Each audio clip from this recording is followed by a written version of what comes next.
Jerome Span. Of course, I'm here to tell you about our sponsor today.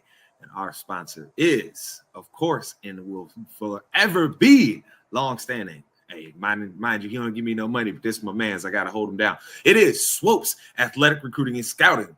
Yes, sir, ladies and gentlemen, Swopes is out here trying to change lives. He's trying to help get these young athletes into college each and every week. Every day he dedicates a lot of time to this. This man has a serious passion for helping others further their education and further their lives in with a lot of great ways. They are on Facebook. Make sure you look up Swopes Athletic Recruiting and Scouting. Swopes is spelled Swopes. It is ran by Mr. Nathaniel Swopes Jr. He is the man in Houston, if y'all don't know. But yes, make sure you go check him out if you're trying to get your kid into school, or hell, if you're even a kid here that's thinking about going into school and you want to try and keep playing, keep your athletic career going, make sure you go check out Swopes Athletic Recruiting and Scouting. He is the man that is going to help you keep that dream going. So make sure you follow them on Facebook, and you can get right a hold of Mr. Swopes there. He will help you get into college and keep your dream going for continuing to play your sports. So again, people, Swopes Athletic Recruiting and Scouting. Check it out now. Help change some kid around you that you know's future, or hell, even your future.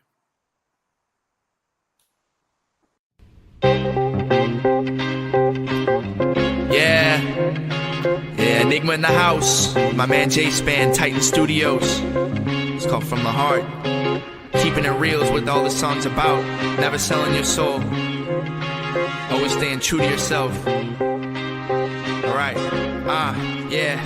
Check it out. Money, cars. What would never get you far unless you gonna spit it from the heart. Yeah, money, cars. What would never get you far unless you gonna spit it from the start. Man, money, cars. What would never get you far unless you gonna spit it from the heart. Yeah, money. And welcome back to your favorite weekly sports show. That's right, ladies and gentlemen. It is ITC Sportsball, and I am your man, Jerome Span. Of course, the prettiest face on ITC. Don't you forget it, baby. And, of course, we got the Sportsball crew in the building today. We have got the originator of this whole ITC thing. Some of y'all know him as the Ace. Some of y'all know him as Pop Pop. But if you get into his face, he will put you in your place. Ladies and gentlemen, he is that man, Terrell Campbell. Ladies and gentlemen, I am here. And of course, we've got ITC's resident hot take spitter, the man who rips like Dylon spits. He is the modern day Ali on the microphone. When he steps into your home, all your ladies is gone. Ladies and gentlemen, he is that man. Hey, you know it's your boy Mace ready to go with the hot takes. Let's get it. And of course, we are back now. Sorry we missed you last week, but you know, your boy was dragging a little bit, and I'm not even gonna lie to y'all. I wasn't feeling it. So we back this week. And of course, we've got some things on there. Might as well start. Didn't put it on the rundown, but we'll spend 2-3 minutes here, gentlemen, right? Your thoughts on the Super Bowl, since we weren't here last week. I know I was wrong in my pick. Terrell got his pick right. Mace, you was wrong too, because you was rooting against the Eagles because you didn't want another NFC East team to win. So might as well start with Terrell. Thoughts on the Super Bowl? I was hoping for a good game. Man, that game was not a good game. I mean, it was for the Eagles, but not for the Chiefs. But, hey, you know what? Hey, props to Saquon, props to Jalen. Hey, they were able to pull it out, get that Super Bowl, and you know what? That's forever cemented in their legacies. Mace, I know you were really rooting against the Eagles getting this championship. You didn't want another team in the NFC East winning the title like that again. You'd already had to live through this Philly madness of winning the Super Bowl once. So how you feeling after this one, brother? I mean, honestly, the game, in my heart of hearts, this game went how I thought it was going to go. But I can't have another NFC East team win a Super Bowl, bro. Like, I had to go with the Chiefs. Like, I had to. I don't think I would have had any kind of good karma come my way if I would have rooted for the Eagles. So that's where that decision lied. But yeah, man, the Chiefs, they for whatever reason, they won games where in a lot of situations I didn't think they should have this season. And they finally ran up against the team and I guess the player that has their number because Jalen Hurts in like 2 or 3 games versus the Chiefs is immaculate. He's been the only one that's had Steve Spagnuolo's number. So whatever they got going on over there, man, they're the Chiefs' kryptonite for whatever reason. Look, man, I know me and you have talked about this before, and just my quick bit on here. We have not seen Steve Spagnuolo's defense get owned like that. Like, we've never seen it, where it's just getting punched in the mouth over and over, and they have no answers. I think this was something very unusual. The only other time we can point to and really say that we saw something like this was, funny enough, the last Super Bowl against the Eagles, right? We talked about this. Jalen Hurts legitimately had one bad play in that game. He had one bad play in this game against them. So, I mean, I guess if you're the Chiefs, you just say, hey, we going to get one bad play, but the rest of the game, he going to chop us up. So we got to figure it out. But all credit is due to the Eagles in this situation. I don't think any of us saw them winning this game with the lack of effectiveness in the run, overall effectiveness that they had in the run game in this. But man, that was a straight beat 'em down Super Bowl. We hadn't had one of those since Denver and Seattle. That was probably the last beat 'em down Super Bowl. So crazy moment from that Super Bowl. Xavier Worthy had these quietest 2 touchdown game in Super Bowl history.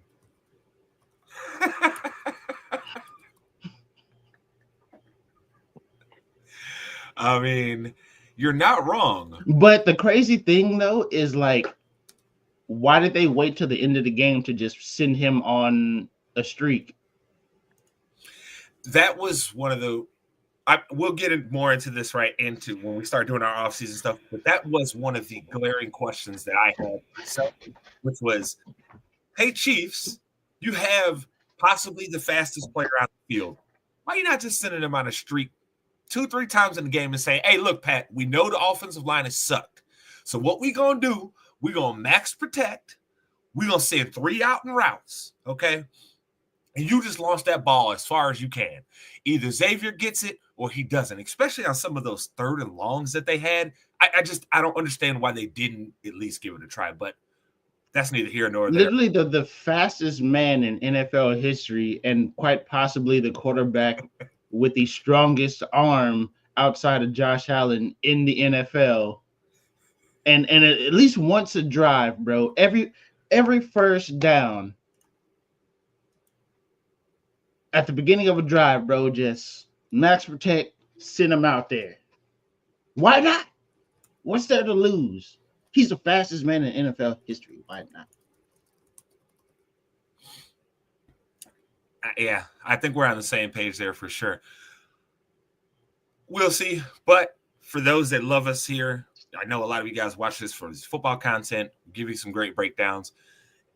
Draft stuff is going to start within the next 2 weeks. I don't know if it's next week or the week after. I'm just giving all of our fans a heads up. It will be starting within the next 2 weeks, okay? I still have some tape that I have to break down. I got to see if I actually got a response back on this tape request that I sent for. I don't know if I did because I'm not officially a media member that they know, but I tried, so we'll see. But regardless, I already know who I fell in love with in the draft. Oh Jesus! Already, you didn't already fell in love already. You already got your draft crush. I already know. I've been watching some film, but I don't even have my crush yet. I got some people that I'm like, hey, you know what I'm saying? You're looking kind of nice, baby. I got my draft crush already, bro. Who is it? Who is it? I gotta say it now. I'm just curious. No. I don't want you to give it now. No. Yeah, why I gotta say it now? Hold that thought. Like, hold that thought, because you know what? We got a whole draft show and we got to give something for the people, right? They got to have a reason to come. So if you want to know who his draft crush is, make sure you start. I'll say it's a Georgia player. That's all I'll say. Wow, you know, that could He's a be like bulldog. 9 players. Who knows? It's a bulldog.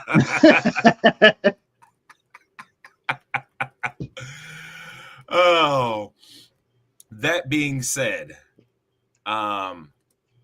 we are officially in basketball season, people, right? We know it's NFL off season, so we ain't gonna spend all this show and all your time talking about the NFL because, right, we do that for what, from basically August till now. So we ain't gonna kill you. We know what time it is.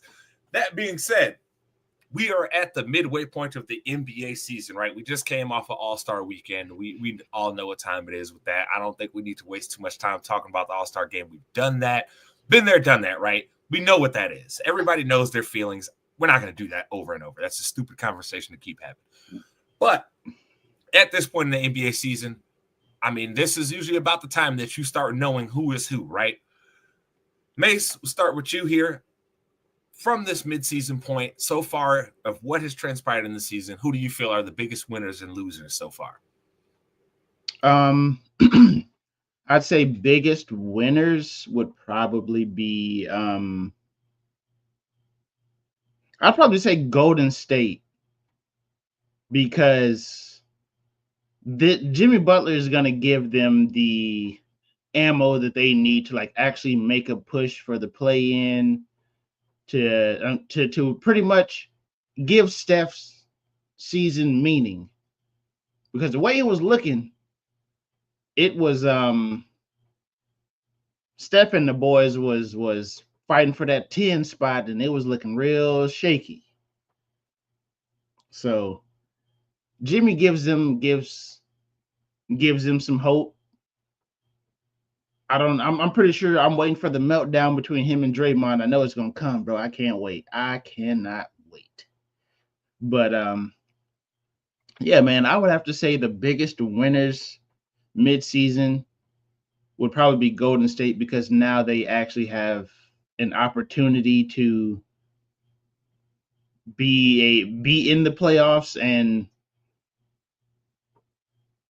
at that point, man, Steph can reach back in time machine and just go crazy, and you never know what can happen at that point. You know what I'm saying?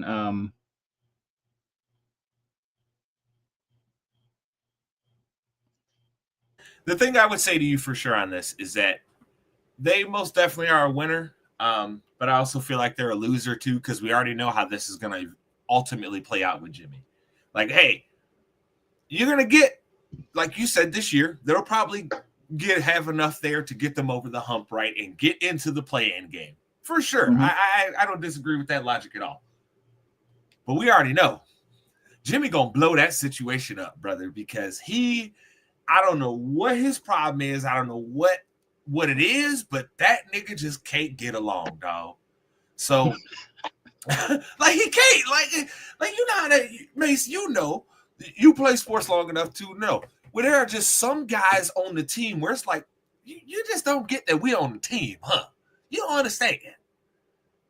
Yep. And Jimmy's one of those guys, bro. And it's not too, look, I don't want to be too critical of him for that, right? Because there's a part of me that respects that he is a player, that when situations are not going good, he doesn't just sit on his hands. He tries to make something shake, right?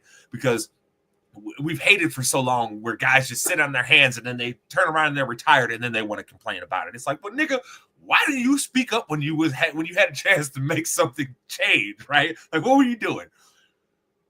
But we just know how this is going to end. And so that's where my issue is with Jimmy Butler on this. I think we'll probably see, like you said, Steph getting in the playoff game, him and Jimmy, they might end up getting into the actual playoffs based off of that. We don't know. It just depends on a lot of their health at that point, right?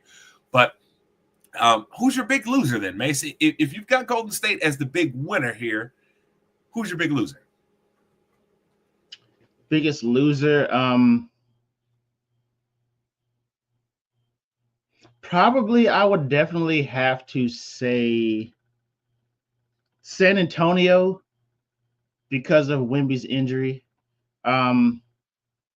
They were definitely looking like they were a year ahead of schedule, in my opinion. But this this may turn them out to be the biggest loser, or they may end up being a lottery pick and being able to add somebody great another young great player to this roster. So we're gonna see. But I have to say that, bro, they're a loser because San Antonio, like I said, in my opinion, they were a year ahead of schedule, and I really thought they could actually make something shake in the playoffs. So we'll see. I don't disagree. T, who do you got as your biggest winner of the first half of the NBA season? I mean, I have to say the team that I wasn't expecting much out of, but has surprised the entire league is definitely the Cavaliers. And it pains me to say that as a Bulls fan, but the Cavaliers are sitting nice there on top in the Eastern Conference, 6 games ahead of the defending champions, Boston Celtics. So if there's one team I'm saying is the biggest winner, it's definitely the Cavs. I think that's a pretty fair point there. They have surprised a lot of people with their performance this year.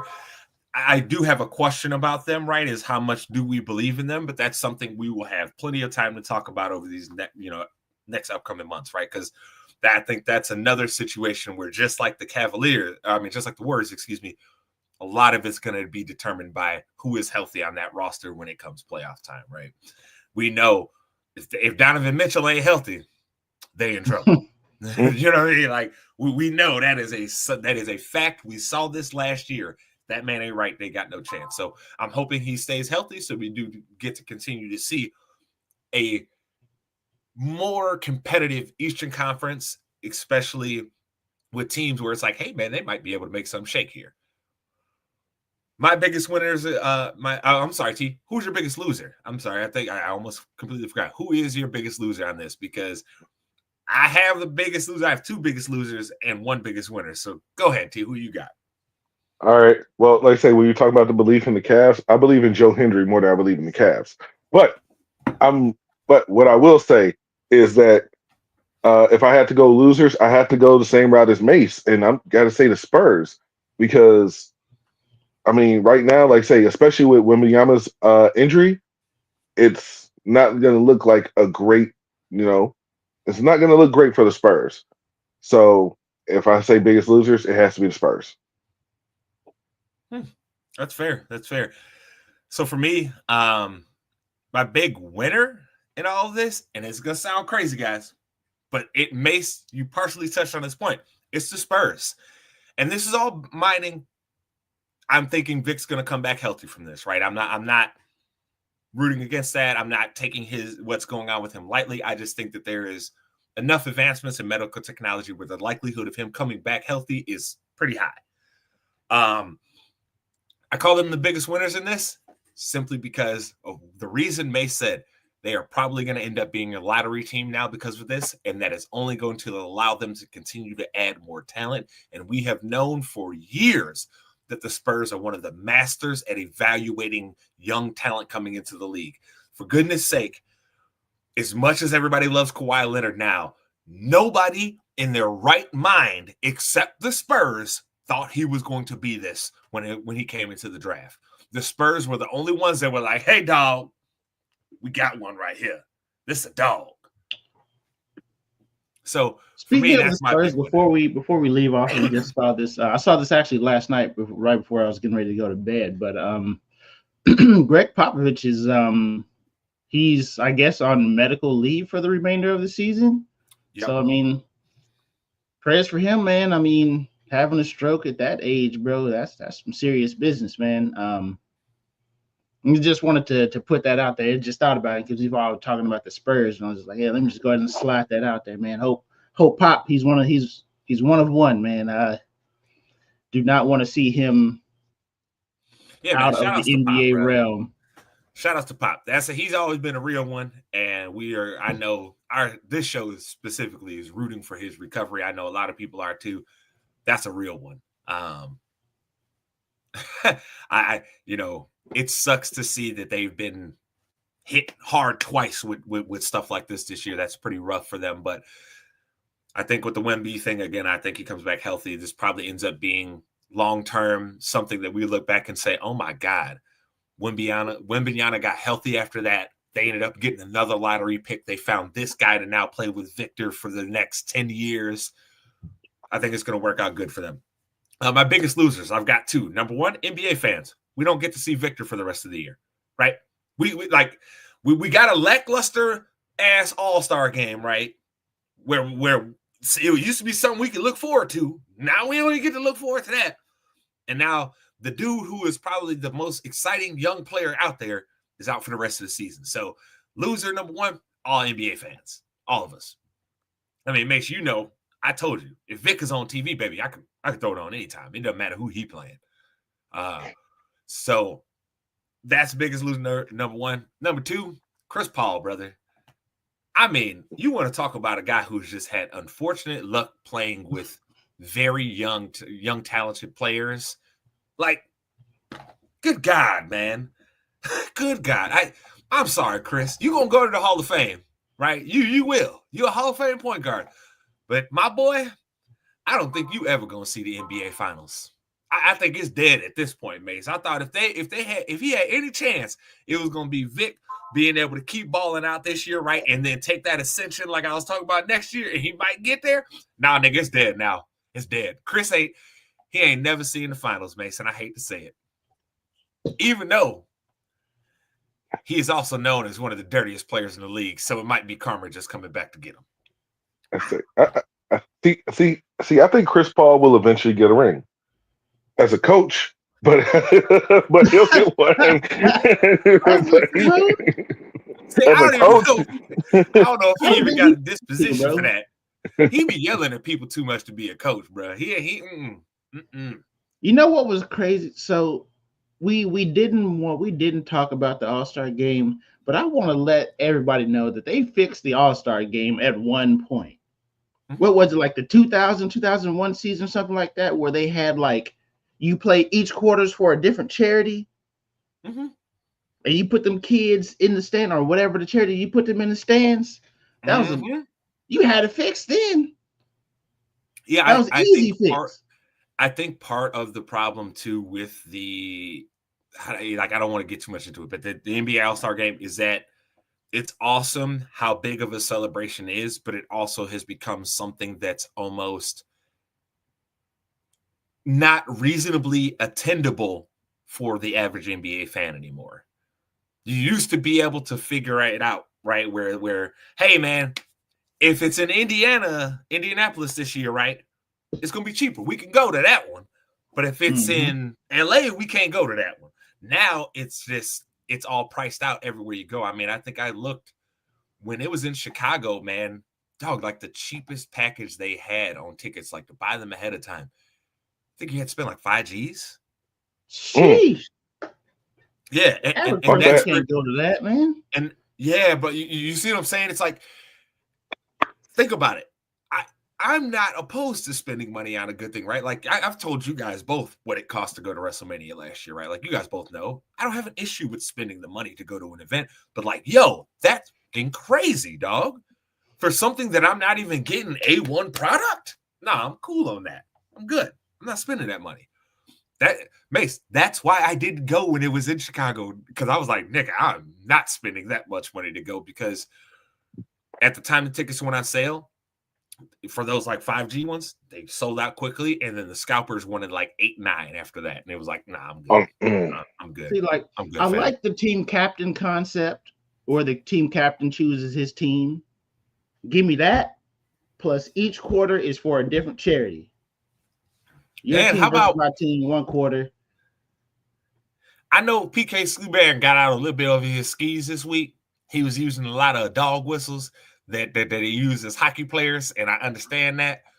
And all I'm gonna say though is that the nigga has a little bit of a point. This product is whack as hell right now, dog. It's trash. Look, when I was growing up, every year I look forward to the All-Star game. Every year. I used to hoop. Exactly. You know, you may have gotten mess around for one half. The first half, they may come around, be clowning around, but you always knew second half, time to turn up, baby. Yeah, it's time to hoop. Now I don't see that so much, and that's the part that's upsetting to me. So hopefully they can fix that somehow or another. No, but we can get into that plenty. But hold up, we got to pop this up here. First off, Mama saying hello. Good morning to you, Mama Felder. We appreciate you. We appreciate you very much.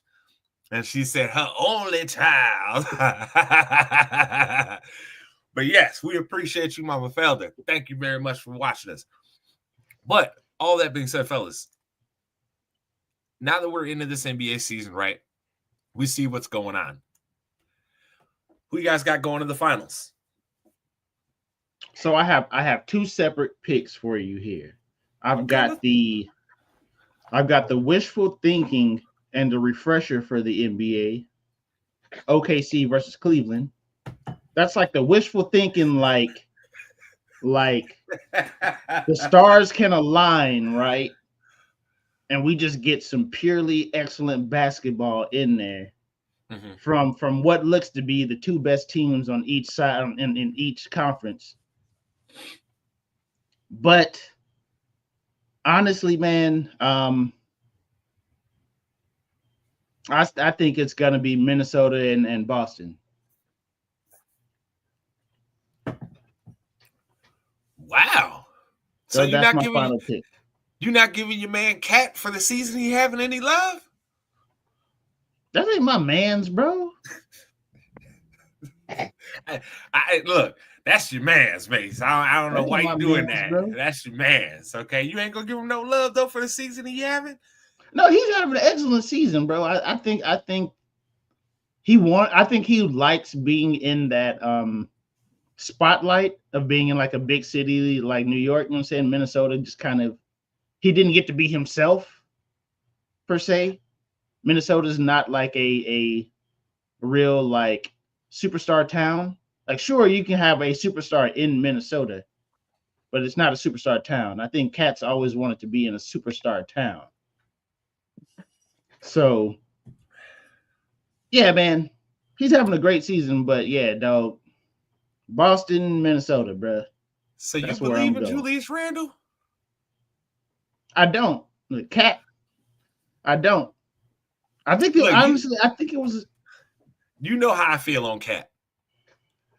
Minnesota F themselves over in this trade, dog. It's looking terrible. Julius Randle.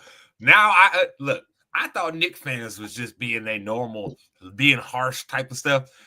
No, them niggas was 1,000% right on this nigga Julius Randle. Bro, man, if you out there and you watch this episode, I'm sorry, Rock. You tried to tell us about this nigga Julius Randle, fam. You was on his ass for 3-4 years, fam. You told us he was this man, that he didn't prove it. But that's exactly who he is. Bro, man, you was right.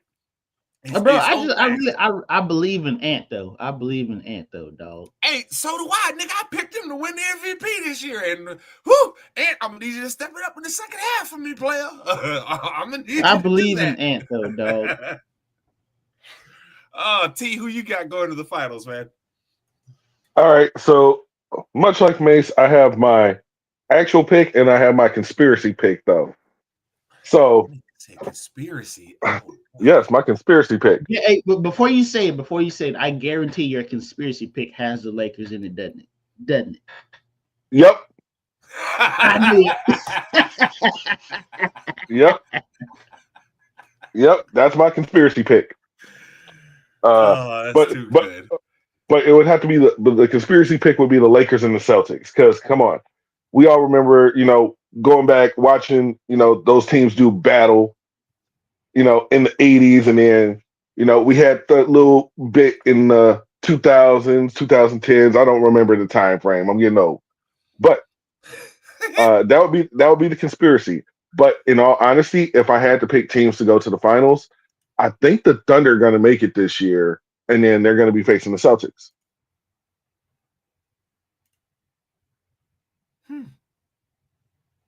Okay.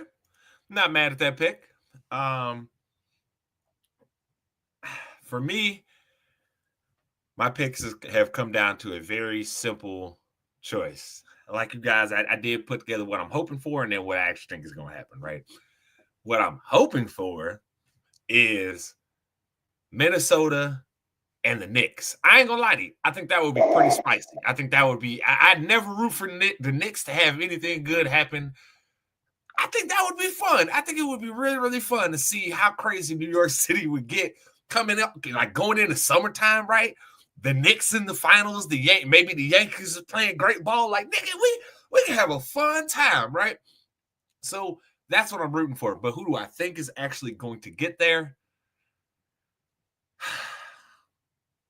I think it's going to be OKC in Boston, if I'm being honest. I think Cleveland is actually a legitimately good team. Their defense speaks a lot for them, right? But man, I can't pick against Boston, dog. Like at this point, now that they've finally gotten over that hump, I can't do it. I know Tatum and Brown gonna be ready to play. If Porzingis is healthy, that's again gonna create a big problem for everybody out there playing them. They're already tried and true. So for me, it's got to be Boston and OKC. I think OKC last year is exactly what they needed. They needed some playoff experience so they could see the level that they had to be able to consistently perform at. And now, by their performance in the regular season from what we've seen so far, right, they clearly understand, hey, dog, we got to be on this every night. We got to be ready to go every night. Even if we lose, it can't because we didn't go hard. It's got to be, hey, our shots just weren't falling that night. So for me, I think it's Oklahoma City and Boston. I'm rooting for Ant, right? Like, I would love to see Ant get in the finals. If I had to name like top 5 players in the NBA that I love right now, Ant, right, he's 1 or 2 because it's him and Vic competing for 1 and 2 for me right now. So, and then John Morant, hey, quietly, John Morant's like 3 for me, nigga, because a man that size that's always trying to go yam on somebody, nigga, you go always have a fan in me. Every time. Speaking of them, this is outside of the topic. I think they have to make some real roster changes this coming summer. I don't think that team, as it's currently constructed, can do much of anything anymore, bro. I feel like they've gotten too comfortable with themselves that you got to shake it up.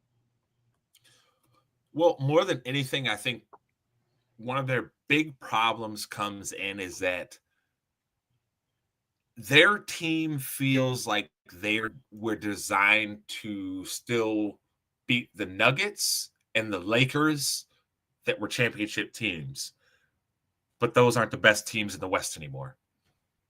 You know what I mean? It feels like they're a couple years behind on their roster constitution because when you look at it, yeah, Jaren Jackson Jr. is really good, right? You're hoping Edey continues to develop, right? We don't know for sure what he is. He looks like he could be at least a solid big man for you at this point, but not looking like anything special, right? Like he definitely could roll into that 16 and 12 role. You know what I'm saying?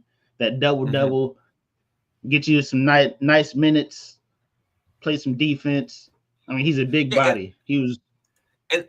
And they were very hyped about Desmond Bane, but again, he's like star level player. He's not superstar, and they need another superstar to go with John Morant. Specifically, I do think Desmond Bane has to be moved off that roster for them to get better. Do you think he's the one that they should dangle out there? Yeah, definitely. Look, I don't disagree with you, but one other thing I will say on their roster before we move on here. I do love how versatile Jaren Jackson Jr. is, but I hate the fact that this guy rebounds like shit. I hate it, Mace. I absolutely hate it.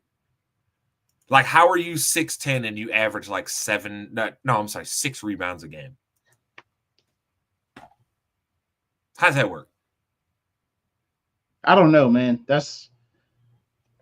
He's another tall man, not big man guy. You know what I'm saying? Yep. Jamoy ain't happy. Listen, you know what? I'm gonna have to address something here. Listen here, Jamoy. I do be passing the ball. That's why I lead the team in assists, nigga. Okay? It's impossible for me to lead the team in assists if I ain't passing the ball. Okay? So that's a lie. That's a lie. You were just a hater in the house. But all that being said, got to keep the train moving because we've got plenty of NBA time to talk NBA, and I know we will because that's what we got right now. We got NBA, and we don't really talk hockey on this joint here. That's not really our forte. That being said, though, Mace's boy, the Boulder, came back this week, and he had a few interesting things to say. But first and foremost, the most important thing that he had to say was The Rock said he wants Cody Rhodes' soul. T, what does this mean for his future? Well, that means a lot of adrenaline because Cody has adrenaline in his soul. But I think what we're starting to really get is the final boss version of The Rock. Like we saw the beginning of it last year, but we're starting to see the real final boss version of it, where he's just like, I want Cody sold. I want you to be my champion. And to me, that's just stating, well, for those of us that remember, The Rock was a corporate champion, and if you remember at that time, The Rock was neck and neck with Stone Cold Steve Austin as one of the top two baby faces. Here's the thing. We have two top baby faces in that company that are neck and neck. And I'm not talking about the OTC, because the OTC off TV.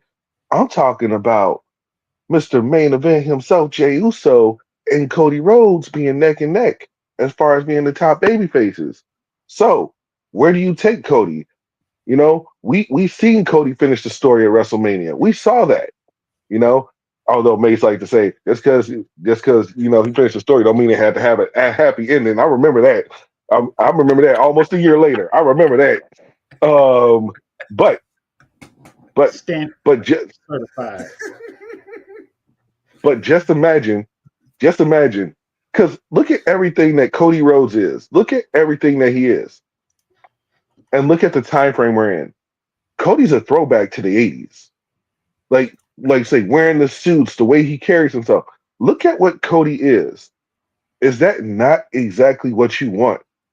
Walking around with your biggest title? As a company, walking around with your biggest title, that's exactly who Cody Rhodes is. And The Rock wants his soul because he knows what it's like to sell your soul to the boss. Mace, how you feel about your boy saying he want Cody's soul, bro? Man, I gotta echo what Pop said right there. I think this isn't like I want to beat you up and drag you across the ring, blah blah blah. This is the beginning of Cody's heel turn. It has to be, because think about this, right? Like, let's just say they do wrestle at WrestleMania. What good does it do to give The Rock the championship? Zero. But if during that match something changes in Cody's demeanor and he becomes a heel, and they like to cook up, I like to cook up some wild endings. What if The Rock just DQs himself, lets Cody take out, and they walk out together? And now you have the new corporate champion. Hey, don't do that, because then they're going to mess around and do something like the finger poke of doom, nigga, and Terrell is going to be furious. Okay? No. But like I said, this seems like the beginning of a heel. This feels more like the beginning of a heel turn than it does like a threat for I'm gonna beat you up in the ring. You know what I'm saying? Does that make sense? I'm gonna chime in real quick. He's upset because number one, if that BS happens, I'm hitting you up immediately, Mace, and you gonna have about 10 minutes of me just yelling at you about that BS. But I knew what I did. Oh, Jerome, you got 20 minutes. because like I say, because you brought up the finger poking doom. God, doggone it. But What the but Kakashi also 1,000 years of debt? but also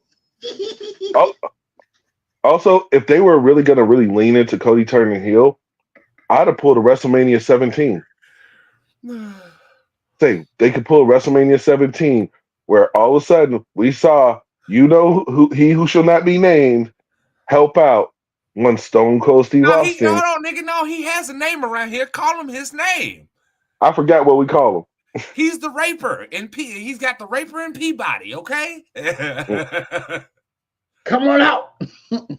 Hey, he said he was talking to himself. We've all acknowledged this at this point. Okay, so I think it's fair game for us to call him that. I think it's fair. Yeah. But regardless, y'all remember WrestleMania 17 and how that whole thing played out? That's what's happening. But we may see something that we're not expecting at WrestleMania, but we got to see how things pan out at Elimination Chamber to see who's getting that shot against Cody. Because there is one person in that Elimination Chamber match that if they win, we may get a match. And doggone it, we gonna see a heel turn in that match against Cody. I've already got an answer for you, actually. Right, I've actually got an answer to your question, and this leads to what I think is going to happen here. I think we get CM Punk and Cody Rhodes at WrestleMania, and The Rock is going to come in and screw CM Punk over to help Cody and make their deal official, and that is how we get CM Punk and The Rock at SummerSlam. Boom! This man over here knocking over items in his. I got too excited. I forgot what my drink was. It's like, I'll see you, Jerome, and I'll raise you one. What if Punk don't win the chamber? What if wins the chamber? No, dog. We don't need to. We don't need to lead to another John Cena and The Rock match. We already no. Who said anything about John Cena and The Rock? John Cena and Cody and The Rock helped Cena, and we get heel Cena in his final year. We will never get heel Cena, nigga. Get over it. Get over it, dog. Listen, once again, for years, no one said we get heel Kofi Kingston, and we got a little bit goofy heel Kofi Kingston with the New Day, and now we're seeing heel Kofi Kingston now. So what we talking about, bro? What we talking about? Wild stuff. But I would never utter the words heel and John Cena in the same. We've seen John Cena do a heel turn before. He stood right in the ring and turned his heel. We saw it.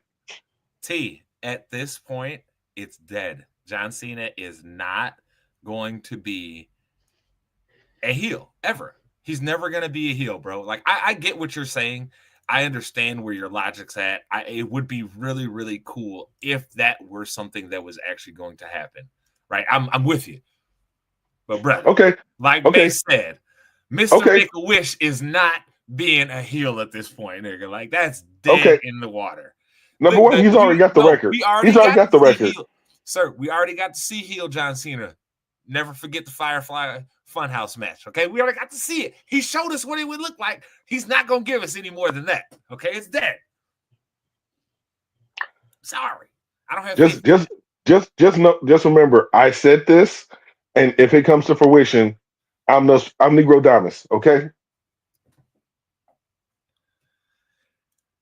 But I think we're all in agreement that WrestleMania is going to be when Cody turns heel officially, right? Like, we feel like WrestleMania is going to be the heel turn for Cody. Well, I believe so, and I've been having this thought on this for a few weeks now, because there's nothing more you can actually do with Cody's character as a face that would be interesting. The only thing that makes sense at this point is to change him to a heel, to keep him interesting and to have some type of freshness to his character, because this version of Cody Rhodes that we're seeing now has been this version essentially since he came back to WWE. There's nothing really different. Get a Jay and Cody SummerSlam? We could. It could be a thing. Never know. But I'm just hoping that we don't end up with something terrible in the end, and I hope they continue to give us a story that we all look back and say, "Damn, that was a good time to watch that." Because that Bloodline storyline, that was love it. All that being said, though, we got a couple weeks till WrestleMania. Elimination Chamber is next week. We will talk about it afterwards. But before we move on from wrestling, I got to ask, boys, who you guys got coming out of this Elimination Chamber as the winner? You guys already know. For me, I already picked Punk. That is legitimately my Punk. I think my pick. I think this is how it goes for him. So, Pop, who you got? Because they like to surprise us. Okay, we were all surprised that Jey Uso won the Rumble. Let's just be 100 on that. Like I say, out of all the people in the Rumble, no one picked Jey Uso. But because when you look at it, you have to look at who do you want to see fight Cody. And I'd love to see Punk and Cody, but I got to go with Cena. I mean, I could go with my dark horse pick, but no one wants to hear that one. So, yeah. Nope. Throw it out there. Oh, I'll just say it like this. Ayo! I'm not sure who that was. Logan Paul.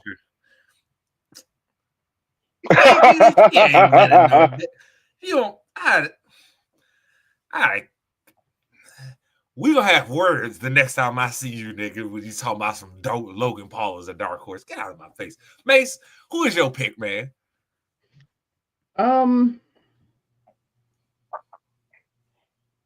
I really don't think that they're gonna pass up on this feel-good moment for Cena. I don't think they're gonna pass it up.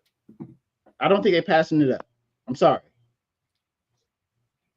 Okay. That's fair. Like I said, I think it's CM Punk, man.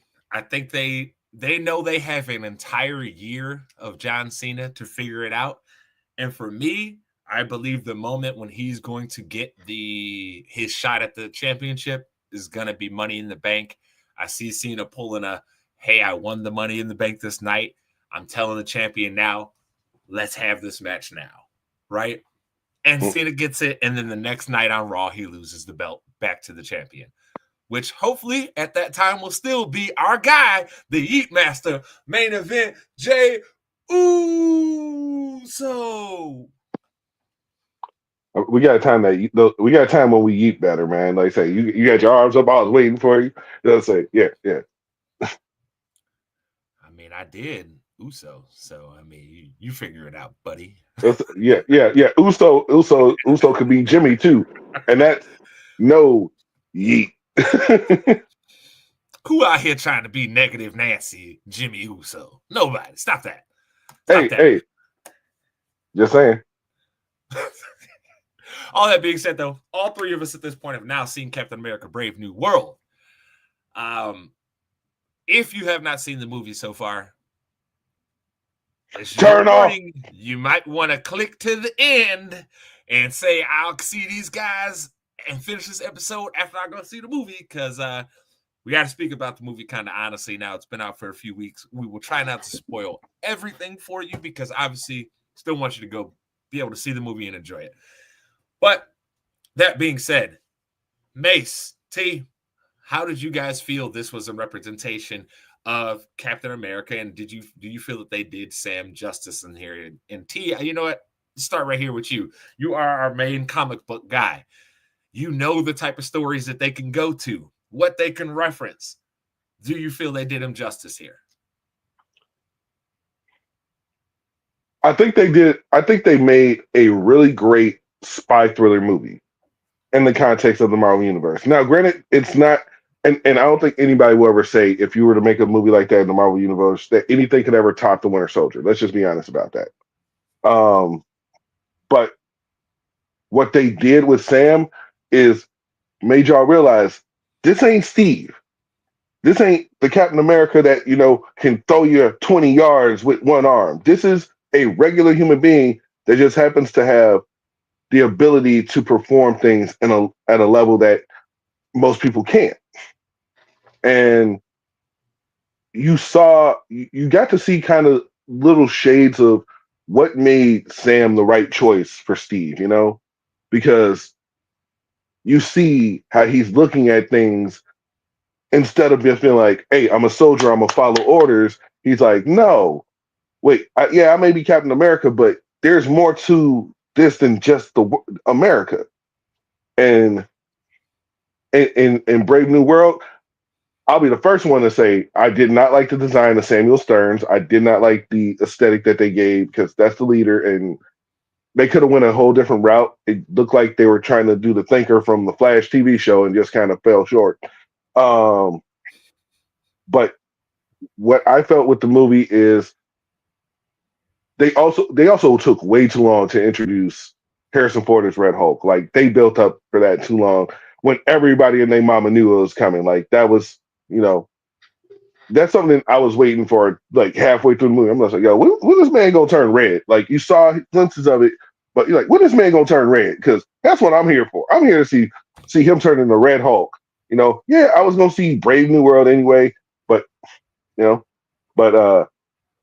I don't like the fact that they just called what is essentially the Serpent Society, because we saw Sidewinder, who was played by Giancarlo Esposito, fantastic actor. Anybody that's seen him in anything knows he's a wonderful actor. But I didn't like they just called him Serpent because it sounded like they were just saying a name and not an organization. Like every time they were talking about it, he's Serpent. I'm like, okay. But then they're like, oh, Sidewinder.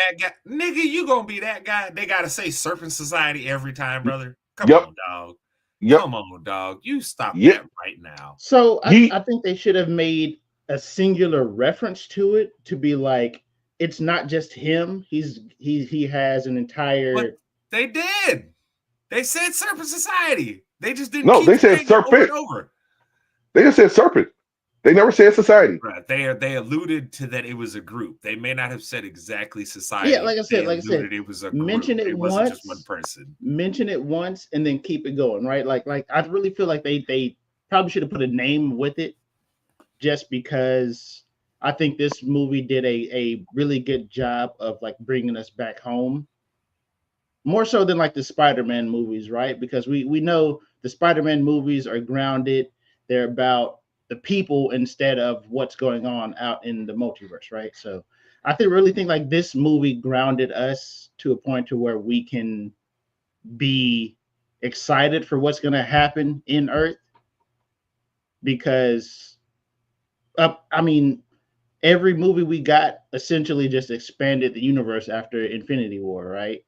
Now we can, and then the Spider-Mans were kind of those, but those are more like character building for Spider-Man, for Peter Parker himself, as opposed to now we're grounding the universe again. So I really think they did a really good job in that. The only thing, like I said, I don't like the Thinker's design. It felt weird. It felt like there's another evolution to his character coming, in my opinion. Like that's what it felt like to me. It felt like it was kind of so this is like Thinker 1, and we're gonna get like Thinker Plus in his next appearance. All right, Mace, I'm sorry, I gotta correct you. Okay, I said the Thinker because that's why I envisioned from the Flash. The actual character of Samuel Stearns is called the Leader. It's called the Leader. Yeah, but we felt like Thinker though, like that. I mean, that's exactly the easiest for people to reference is to think about the Thinker from the Flash. But the Leader. But like it didn't really feel like the Leader just yet. You know what I'm saying? It didn't feel like it was him just yet. It didn't feel like he embodied that character just yet. I don't think we will really get the Leader up until Bruce acknowledges him and everybody's use of Gamma. Like that's honestly one thing I wanted. I was expecting a post credit scene where Bruce is like, these MFs is out here playing with Gamma. I gotta go ride on somebody. So T, here's one thing I have to disagree with on what you said. You're talking about you wish that they had just gotten to the Hulk part, the Red Hulk part faster. No, you cannot do that because then it becomes a Hulk movie. It's no longer a Captain America movie. It's now a Hulk movie. You cannot give the Red Hulk too much time. And I think they did a fair justice to Sam Wilson as Captain America by only taking the Red Hulk and putting him for that last third of the movie, right? That ending sequence of the movie is when you see him. Otherwise, you get the Hulk in there too soon. Now the audience is watching it is now asking you, well, when's Bruce going to be here? And now again, now it's no longer Captain America movie. It is now an Incredible Hulk movie. You want to give Sam his chance to be able to shine by himself, and I think they did a great job of that. I agree with you guys wholeheartedly. That was a weird visual presentation. I thought his mind, it didn't represent his mind being super smart. It more just looked like he had been poisoned and kind of warped a little bit by something. It didn't necessarily come off as this one of the smartest men alive, period, right? So I agree with you that they should probably fix that visual, but the movie as a whole I thought was good. I thought it put a good shine on Captain America to show you that this is not going to be the same cookie cutter Steve Rogers Captain America that you had gotten, that Sam is his own man. And I think we're going to see that play out now, especially we know because of the events that happened in there, the Young Avengers is finally about to happen. This is really the first big step into it. They've introduced a lot of the characters that we know they're going to use, right? But now this is that first step to say, all right, for sure, we're doing it. So I'm excited to see what ends up happening there. My question for you guys, based off of everything that we've said here, is now I think we all have generally a good feeling about the movie. I don't think anybody's coming off where it was like, oh, that movie was crap, I didn't like it, right? With it being at least a quality movie now, does it make you more likely to go see the Thunderbolts? I'm a little skeptical on the Thunderbolts because I'm not sure how I'm going to have to really see some trailers that give me some substance, because I'm not sure how they can take obscure characters and make them interesting enough for a 2.5-hour movie, because the movie's going to be long. Like, what are you going to do with these characters? I mean, half of them showed up in Black Widow and nobody liked Black Widow. You know what I'm saying? That was of everything that Marvel has done over the past, let's say, 5 years, that was the most unnecessary one. That was the one that I was like, y'all spent all this money on this for what? For who? I mean, sure. Bro, they could have easily threw the Red Room and its origins in some other movie. They could have spent a good 20 minutes talking about Natasha. Remember that scene where Bruce and Natasha were talking about how they can't have kids and blah blah blah? They could have easily flashed back to the Red Room and its full organization right there. Yeah, no matter what somebody tries to tell me, that was the most unnecessary Marvel movie of all of them. Like, I understood a lot of them being made, right? Like, even this Thunderbolts movie, to answer my own question just before I move on, I'm not that excited either. Mace, I'm like you, very much like, need to see a little bit more. Like, the villain in this movie has to carry the movie. I'm sorry. In my opinion, right now, as it stands, the villain in this movie has to carry. Yeah. So I don't know. I think I need to see a little bit more for sure. T, how do you feel, man? Did this make you more likely to go see the Thunderbolts? I've always been a fan of the Thunderbolts in comic book form, like say any variations of the team. So I was always going to be. I was one of those people that when they announced it, I'm like, okay, who they putting on the team? Granted, the team doesn't look the way I would like it to, but I still am willing to give them an opportunity. Like I say, because the trailer I saw yesterday, I'm like, okay, it's going to be an interesting dynamic with everybody in there because, you're essentially having a bunch of assassins to a degree all teaming up. But I also have a feeling that something that was brought up in Brave New World is going to carry over to the Thunderbolts, and we're going to see something happen in the Thunderbolts movie that's going to kind of resonate throughout the rest of the MCU. I mean, like I say, and Jerome, you said the most unnecessary movie was Black Widow, and I don't disagree with you on that. But I mean, a movie that could have been a close second on that one, if not the top, would have been The Eternals. But guess what? An event that happened in The Eternals finally is carrying over to the rest of the MCU with that big celestial. And then now we got adamantium in the MCU. So, hey, they finally made it work. Whereas Black Widow was done and released after we knew Black Widow died. Look, as much money as they had spent in the Eternals, nigga, I knew they was never gonna let that just not matter. They was gonna find a way to make that matter no matter what, brother. You know how much money they spent on that cast? Nigga, they gonna figure out how to get their money's worth. Yeah. Oh God. But yeah, So the last thing I'll say about Captain America is, whose idea was it to put the leader in prison with all of these other enhanced villains? well, we already know that's gonna blow up. Right, like whose idea the leader was it? The leader literally said, it's a shame that I have to do this now in order to make my plan happen, right? So he knew, hey dog, I'm going to the raft. So it's about to get spicy. Not only is the leader in there right now, we know Red Hulk is in there. Mm-hmm. Basically, every villain they have caught is in there. Yeah. Whose idea was this? They don't have two separate rafts? Basically, everybody outside of Thanos that they've caught is in that mug. So we'll see what happens, though.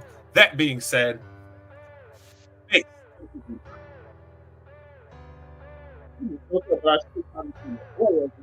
where to find me. Twitter, funky__09. Twitch, twitch.tv/swaggymace. Hit your boy up. T, tell the people where to find you. Yeah, you can go ahead and find me on the Instagram at tcampbell_ITC, on the Twitter machine at The Real Trey Camp, and you can catch me outside. How about that?